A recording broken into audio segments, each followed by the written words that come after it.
Welcome to the IAM Winter Solstice Symposium. Oh my word. Welcome to the IAM Winter Solstice Symposium, providing you a virtual gathering space during these midwinter winds. Please warm your hearts at our fire. We have 18 wise women who walk their talk presenting this year. And what makes this gathering extra special is a group of dedicated fire tenders over at the Wind Clan who are holding space throughout these programs so that you can go deeper with these wisdom teachings. And today's special guest is Dr. Davina Kotulski. She's a licensed clinical psychologist, life coach, spiritual counselor, best-selling and award-winning author and speaker, and a nationally known LGBT rights leader. Dr. Kotulski received her Ph.D. in psychology in 1996 and has a private therapy practice in Los Angeles and an international life coaching practice. She is passionate about helping people overcome obstacles to make their dreams come true. She leads seminars, live workshops, and facilitates online coaching programs to follow your courageous heart, seducing your muse, creativity and writing workshops, spiritual growth, past life regressions, and authentic self-expression. And her newly released book, It's Never Too Late to Be Yourself, How to Follow Your Inner Compass and Live a Life You Love, was just recently released. So welcome. Thank you, Renee. It's great to be here. She has other books too, but let's just get on.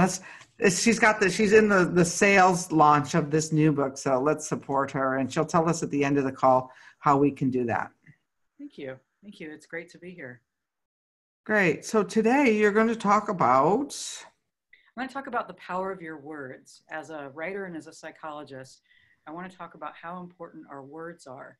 And since we're talking about spiritual practices and empowerment practices that can help us bring our best foot forward and really stay grounded, especially in these challenging times, I want to talk about the power of our words, specifically as related to affirmations and what some call affirmative prayer. And Renee, you and I were just talking a few minutes ago about the fact that I just, my girlfriend and her two sons just moved in with me. And one of the ways I've been using affirmations was to just chant a place for everything and everything in its place. And to just, envision and just know that everything belongs someplace. We all belong here together, and every object that's coming into the home is going to find its place. And it really helped. It really helped to get us set up quickly because she moved in on a Monday, and then I had surgery on a Thursday. And it was amazing, just that going through the process of envisioning ahead of time and affirming that everything had its place. Things just, like Tetris, just fell into place really nicely. The other thing was, as I meant, we were talking about, I had the surgery. I got diagnosed right in the middle of my book launch with primary hyperparathyroidism, which was having like a growth or a tumor on my right parathyroid gland, which is above the thyroid. I didn't even know we had a parathyroid. And anyway, that happened right in the middle of my book launch. And so I had to have a surgery. And I used this wonderful program. There's a psychologist called Belle Ruth Naparstek, and she created these amazing affirmation CDs and meditations. And I used her CDs, Successful Surgery, to guide me through the process, to coach me through the process. And the affirmations, what affirmations do for us is they create a positive expectation or a positive anticipation for what's coming for us to pre-pave our way. And so she had some wonderful affirmations like, my body responds well to the surgery. I'm surrounded by angels. Everyone working on me is, well cared for, well rested, things like that. Just different affirmations. I have a successful surgery, my procedure goes well, all of those things.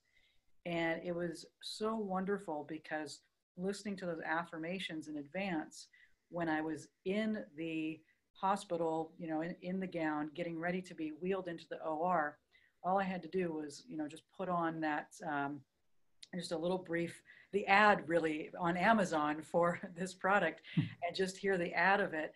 And the ad brought me into that state of calm and peace so that I could go right into the surgery very peaceful. I'm not somebody that likes surgery. I don't like being put under. I don't like any of those sensations. And the last time I had to do it, I was 21 and I panicked. So I know that, and I didn't have affirmations then. So I know the power of affirmations to get us through. Do you use affirmations, Renee? I do use affirmations. I was thinking I had a soul retrieval this fall for my birthday, and the affirmation she gave me to stay for the next few days really saved my ass, to put it because I got all of the stuff disrupted, and I was just saying I'm whole, I'm happy, and I'm new, and over and over and over again, because if you have those kind of procedures, it throws everything else out of cattywank. Yeah, it does. Yeah. And so that was like, wow. Yeah, that's great. There's another one that we hear a lot. I am whole, perfect, and complete. And that's one that I need to be saying more and more of, because as I mentioned to you, the anesthesia is still in my system. It's taking a lot longer to wear off. And so just embracing those kinds of statements, I am whole, perfect, and complete. Everything is in working order. My mind is functional, healthy. All of those things are so important. And, we know that words have a vibration, right? We know that we saw from Emoto's water studies that words carry a vibration. And so when we negatively speak to ourselves, that impacts our body, that impacts our well-being in the world around us. And when we use language that is empowering, that has a vibration that impacts us on the cellular level. The other thing I love to do with affirmations, and I highly recommend it for folks, is that every time I get a new journal, this is an old journal, but every time I get a new journal, I use the first pretty much 10 pages I leave blank, and then I fill them with my affirmations. And, like, for example, all is well in my life. I am safe. I trust life. I love myself. I take good care of me. My life is abundant and joyful. I know that I'm firmly rooted in God's love. Just filling the pages with all of these affirmations. And then my practice is to read them as frequently as possible. Ideally, if you start your day reading 10 pages of affirmations, you're going to light up. You're going to live your life in a really powerful way. So if you can't do it every day, do it once a week. But I strongly recommend that when you get your journals, keep the first, 5-10 pages and just fill those up with affirmations. Create your own, Google them. Florence Scovel Shinn, who wrote an incredible book called The Game of Life, has some amazing, powerful affirmations. Borrow mine, borrow other people's, but it just really will shift your energy, because we unconsciously run those old programs of our parents saying negative things to us, you're stupid, or maybe an ex-partner, you hear the words that they say. And it's so important for us to plant positive images and positive words in our body and not just let those old tape runs. Don't you agree, Renee? Absolutely. When I was 30 and just starting on my spiritual path, I used to have those yellow legal pads.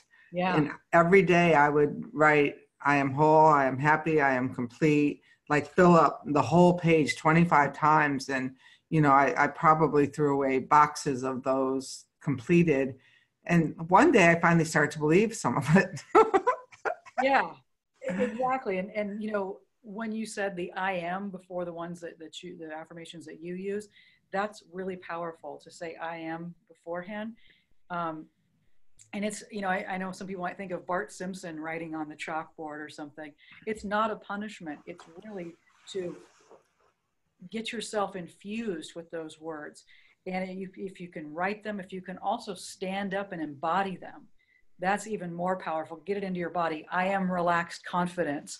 I go with the flow. I love life. Life loves me. If you use your body and that also can, solidify that for you in an even greater way.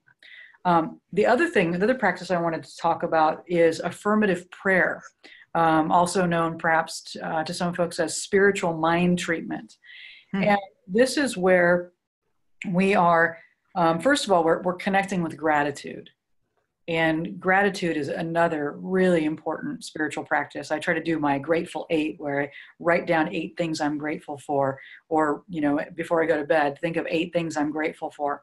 Because gratitude also shifts our vibration, it shifts our energy, it shifts what we're focusing on. When we're connected to gratitude, we're noticing the good things that are happening in our lives and not focusing on what didn't go well or,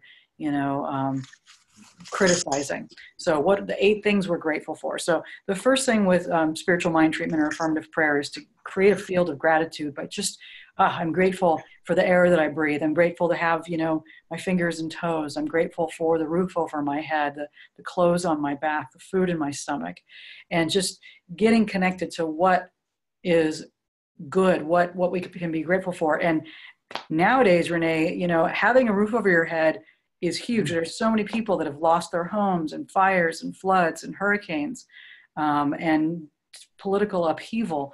So, it's having a roof over your head is something to not take for granted. It's something to be very grateful for. Having good health is something to be grateful for. So, being able to see.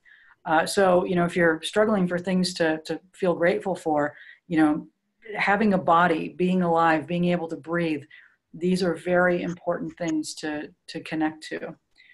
So once you get connected to gratitude, the next step in that affirmative prayer or spiritual mind treatment is to connect with the oneness of life. Now, this is a higher power as you understand it. It doesn't have to be a dude in the sky. And in fact, if that's your thing, cool. But, if that's not, don't worry.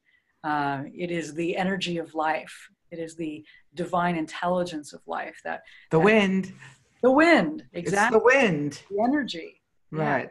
Yeah. And so connect with that higher energy and just knowing the wind. The wind is everywhere present, right? The wind is in everything. It's the allness. It's the presence of life. So connecting with that, just affirming that, and then connecting yourself to that allness of life. I am one with the allness of life. I'm one with the wind, right? I'm one with the air. I'm one with the perfect presence of life. And just knowing your allness, because we are not just these bodies. You're so much more, right? And we have no limits. So just connecting with that unlimitedness. And then after that, we connect, we state what it is that we're affirming, what's called the realization.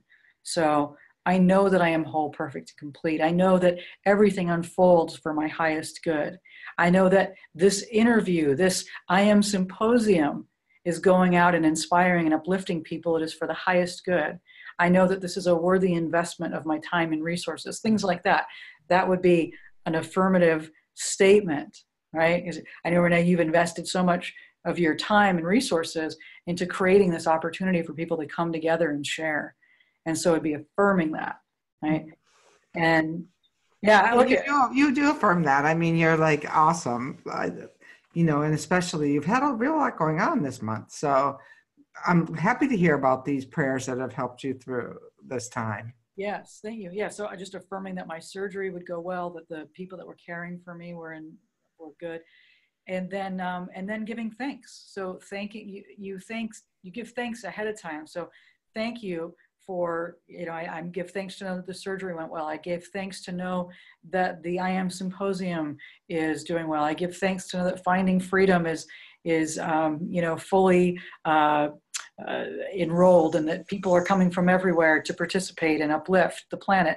So it's that giving thanks. And then we just do a step called release, which is where we let it go. We give thanks, we affirm what we want, and then we give thanks and we just let it go. We trust the universe to show up and to make magic and do its thing for us. Absolutely. Somebody suggested that You need to be in that gratitude state for 17 seconds to have that vibration really, flow out. So a technique that I've always used is to have people think of their favorite pet. Because our animals never really disappoint us, except for when they leave us. But if you can't think of something else that you just really find that kind of joy in, think of the sunset or your animal or your favorite place in nature, and try to feel into that feeling and hold that gratitude for as long as you can before making any statement. So you make a statement from an altered place right off at the bat. Do you work with that as well, or? Yeah, I love that actually, because to me, connecting with our animals is also connecting with that field of unconditional love. Mm-hmm. There's just, no other love. I lost my pet companion, Harvey, a year and a half ago. I still have a picture of him on my phone. That's who's on my screensaver. And because every time I just look at him and see him, I'm reminded of that field of unconditional love. And that's one of the wonderful things about having animals in our lives, is that we get to know love in such a unique and precious way, to both give it and to receive it. So yeah, that's beautiful, Renee.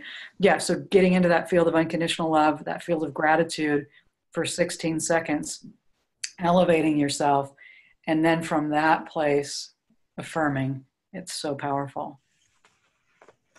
So let's talk about your new book for a second, because I think we have a few minutes here, and I would like, I read your book, and one of the things that I loved about is using these same techniques to step through our limited beliefs about our self-worth and our life to get to where we're going. So, how do you apply those to, career changes and making other big changes in your life that might be things that are self-driven, as opposed to a surgery, which we could say, was kind of a circumstance. Right, exactly. There are opportunities in our life. I'm going to call them opportunities. There are opportunities where change chooses us and we choose change. So the surgery was change choosing me. There are other opportunities where we choose change. We realize, there's something more I want in my life, or this isn't quite working, or whatever, like we want to leave a job, or we want to improve a relationship or something like that. And that's when we're choosing change. And part of the way that we can do that is starting to get a sense of what is the feeling that we want to create for ourselves. It's first of all, it's connecting with your heart.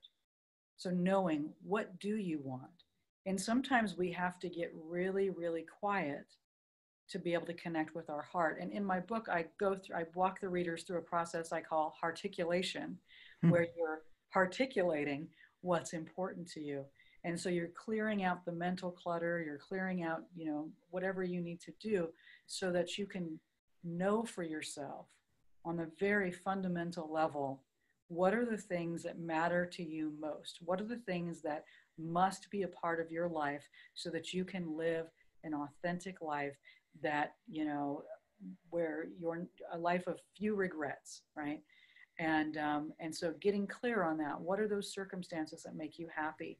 And then even looking, I have an alchemical formula that I work with people on to find out, like, are there ways for you to do what you love and also make some money at it, right?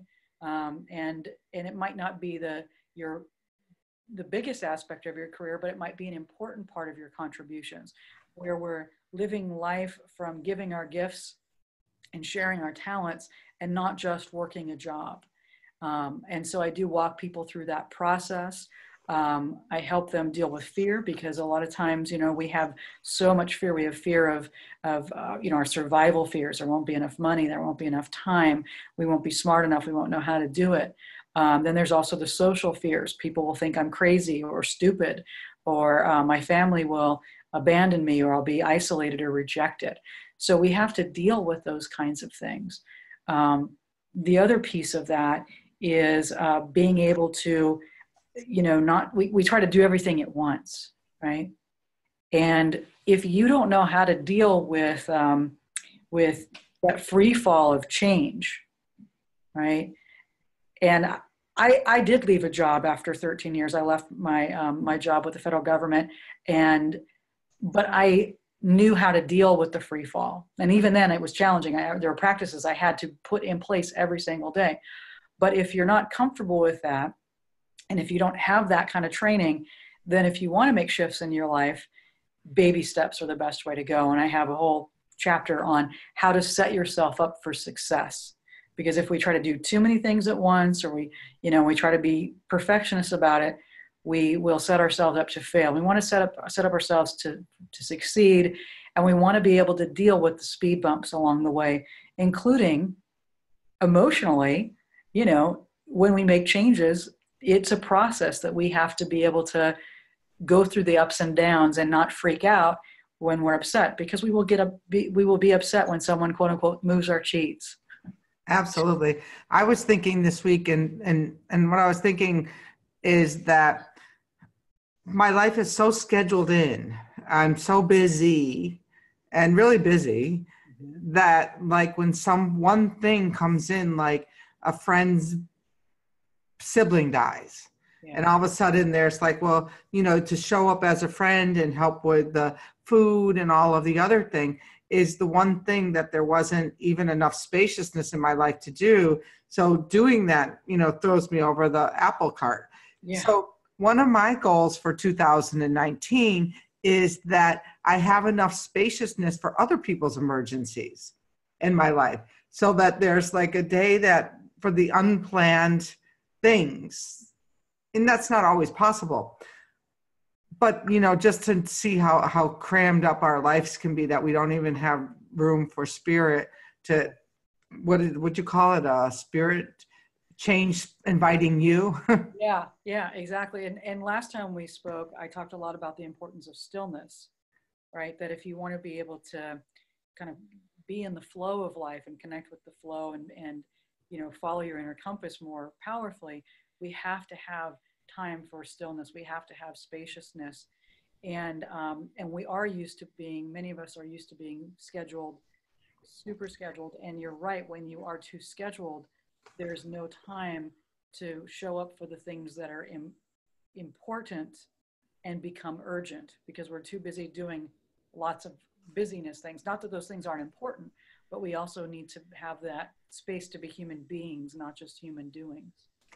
I was wondering, could you help us craft an affirmation for this time of the solstice, this winter, when we really aren't supposed to be out doing and building and hammering, but we're supposed to be working with some introspection time?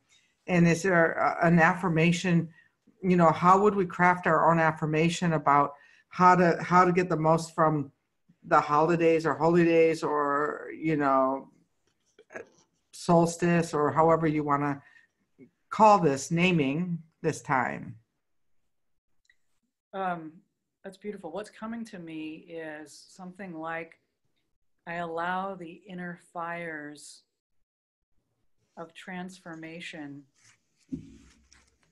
to shape my life.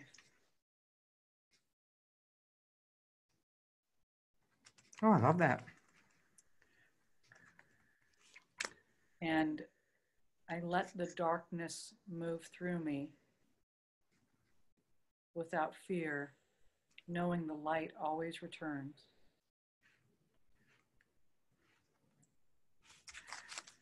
Let's see, I think I wrote that down so we could repeat it, everyone.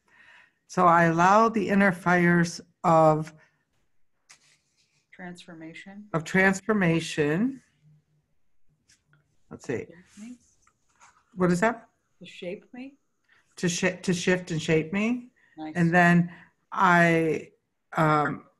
the darkness energy moves through me. Yeah. I allow for the energy of the darkness to move through me. Knowing the light always returns. Oh, knowing the light always returns. Oh, I like that one. How about if we all say that one? I allow the energy of the darkness to move through me, knowing that the light will always return. I think that could become our affirmation for this solstice. I love this time too, because it's one of my mentors always said the light and the dark are one. And I am the light and I am the darkness. And it's just, solstice is such a powerful time because, we were created, the divine created from the nothingness, from the darkness. And so the darkness is so rich. It's such a rich place for creativity and for something new to be birthed. So I love this time. And then I also love, the dance of bringing the light back on solstice, and the light will return. There was a ritual I used to do years ago. Maybe I'll do it again this year, but it was on the solstice was to light all the candles in your home and then dance around them in the shape of your power animal. Embodying one of your power animals and, dancing and moving as your power animal around the candles. And it was so fun. I used to do that. It was so much fun to do that. Well, that sounds great. I can see you now, and it's like Davina moving around the candles. So those are some great tips to go through this period and creating those positive affirmations and working with them and developing them. And another thing that I'd add is to stand in front of the mirror and say those positive affirmations until you really own them. I mean, because I used to say I was happy, whole, and complete exactly as I am, and I hated myself. There was a disconnect. So, really own those. And how can people reach you? People can reach me at my website, which is davinakotulski.com, DAVINAKOTULSKI.com. You can also reach me at my other website, which is followyourcourageousheart.com. And you can go online to wherever books are sold and get a copy of It's Never Too Late to Be Yourself, Follow Your Inner Compass and Take Back Your Life. I should have had a copy of the book to hold up here, but I don't. If you go to my website, davinakotulski.com /new book, you'll be able to download a free chapter of the book, and which I hope you will do. And you get a sense of my writing and what the book's about. And just want to say thank you again, Renee, for inviting me to be back on the program. It's always a pleasure to connect with you and chat with you. And I love all the good things that you're up to in this world. And you have such great wisdom to share as well. And really this positive affirmation and positive prayer really works. So if you don't take anything else from this IAM Winter Solstice Symposium, I allow the darkness to move through me because I know that the light will always return. It's just such a awesome concept. And stay with us. We have many more days to come of this IAM Winter Solstice Symposium, and you're going to get pearls of wisdom from each and every presenter. And it's just our honor and our gift to you to return the light with you each December. So thank you. Thank you for joining us today, and you're welcome to share this gift with your friends. Stay with us for the 12 days of the Yule, and if you feel called to go deeper, please join the group of committed fire tenders on the Wind Clan group page wall on Facebook. We look forward to being together with you on this online ceremony to celebrate and bring ritual back to the holy days.